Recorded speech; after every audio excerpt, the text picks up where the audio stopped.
এখন চিনিকে কান পরিষ্কার করে দেব। টিস্যু, একটা ওয়েট টিস্যু দিয়ে ওর কান পরিষ্কার করে থাকি। এখানে আসো চিনি। তো ওদের সমস্ত রকম পরিচর্যার মধ্যে কান পরিষ্কারটা কিন্তু একটা অন্যতম বিষয়। কেন কি ওদের যাদের বিশেষ করে লার্জ ব্রিডের বাচ্চা আছে বাড়িতে, তারা জানবে ওদের কানের ওখান থেকে একটা কাইন্ড অফ অয়েলি মতো কিছু বেরোয়। যেরকম আমাদের নাকের পাশের স্কিন অয়েলি, ওদের কানের ভিতরের স্কিনটাও ঠিক ওই রকম অয়েলি। তো সেখান থেকে কিন্তু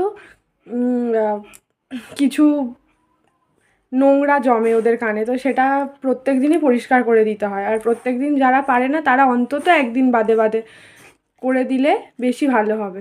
আমি তো চিনিকে সেইভাবেই পরিষ্কার করে দিই কান। এরকম টিস্যু দিয়েই পরিষ্কার করি ওর কান। সাধারণত একটা কান আমি পরিষ্কার করেছি।